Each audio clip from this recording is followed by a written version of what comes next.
Hi, I'm American McGee, one of the founders of Spicy Horse Games.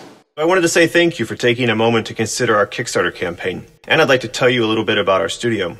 For the past 6 years, Spicy Horse has maintained a unique position among game developers, being one of the longest-standing independent game studios in China.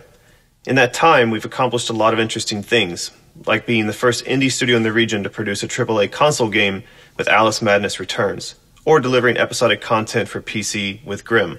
Since 2011, we've been working to reshape our studio and our games by bringing our experience to bear on web and mobile platforms. Our goal is to deliver console-quality content to mid-core gamers and to do this without having to rely on traditional game publishers. Akaneiro is the result of those efforts. Hey, I'm Ben Kerslake, the creative director of Akaneiro Demon Hunters. At its core, it's a typical familiar sort of ARPG, but I think we've wrapped it in a fairly unique visual skin that is based on traditional Japanese art and folklore. The bulk of our levels are complete, all of our 3D models for enemies and characters and weapons and so forth are all done. The core control game mechanics are also working. So it's like we have all of the core systems done. It's just a matter of pulling them together into a final product. You know, the obvious answer is the art style and the way that we've interpreted that into the game world and used it to sort of create these wonderful evocative environments and characters. Beyond that, you know, we have not ignored the game mechanics side of things. So it's more than just a sort of light touch homage to ARPG. It's got real ARPG meat to it, presented in a way that, you know, the depth is there for ARPG fans. There's a prowess which is focused around upfront melee combat, those sorts of you know, bloodthirsty kind of attack moves. And then there is fortitude, which, as it sounds, is based around defense and support. And then finally we have the cunning ability set, which is, so that's like the rogue ninja. So we have a lot of vanishing, teleportation, setting traps, and most importantly, I think, ranged attacking. One important thing to note is when you create a character, though you're constrained at that point, beyond that you're free to sort of dart back and forth between those trees and sort of create a hybrid. So you can have this kind of heavily armoured samurai, if you like, that can also disappear like a ninja and set traps. For our enemies or characters at large, of course, tapped Japanese folklore, specifically the yokai or demons and ghost stories. The bulk, the majority of our enemies are drawn from the sort of pages of illustrators that kind of explored folklore and religion and also just pure fantasy. So we've just been flipping through these thousands of different reference sources for these yokai monsters. We have 100 visual templates for weapons, but each one of those can have a broad range of random stats applied, 3 different properties that affect you know, the weapon's performance and stat bonuses and so on. We have a wide set of Japanese-style weapons, so all your samurai and ninja. For armor sets, we have 3 pieces visible on the body, and that's primarily how you customize your shape and character style.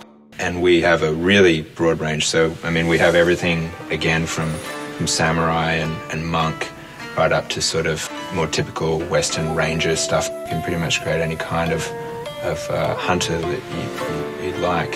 When we've had people during the test running around in these geisha skirts with a massive sledgehammer, and again none of that is really limited by any sort of arbitrary constraint on class or skill. It's just, you know, how you want to look and feel.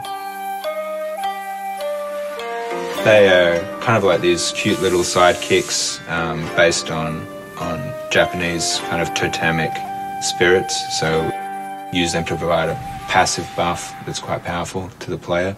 So you can choose a pet that sort of suits your play style.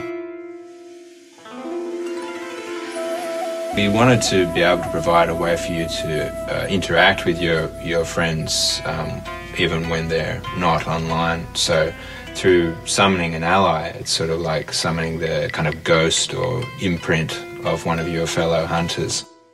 Completing missions with this ally means that, you know, the experience and reward will be shared automatically.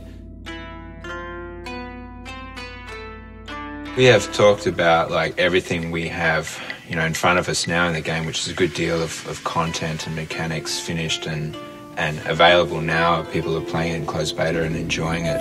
But, you know, the vision for the game goes beyond that, I think, in where we want people to and how we want people to be able to play the game. We would love to be able to use the backer funding to release a proper Android version with a tailored UI system. You know, if we could devote some more resources to, there's no issue about providing it. We know the game runs there, and we designed you know, the art or the technical side of things so that there would be very little issue and overhead. We just need to be able to, you know, build that UI and other systems around it to support the Android release. If we're able to devote dedicated resources to the Android version, it also, you know, reflects well back on the PC version. One of the other big things that we'd be able to and really need and want to add is multiplayer, proper multiplayer. Everyone wants this, you know, that's one of the most common feedback we've had from our audience. So I think, you know, hopefully some of that audience, some of those people who've asked those questions will be amongst the first backers for that, and show us that you want it and we can provide it. And again, you know, that would be something that we can provide cross-platform. Well, you've heard from Ben what we've accomplished so far, but our ambitions far exceed what we can do on our own. That's why we've put together this campaign. With your support, we can go further, deliver more content, include multiplayer support, and publish to even more devices and platforms. And your support will validate independent development of unique content for platforms that are not controlled or dominated by the established publishers. I sincerely hope you'll support Akaneiro. In doing so, you'll help maintain an independent developer in a unique part of the world, and you'll become part of the Order of Akaneiro, helping to fight demons in whatever forms they might take. From the entire team here at Spicy Horse, thank you for your consideration.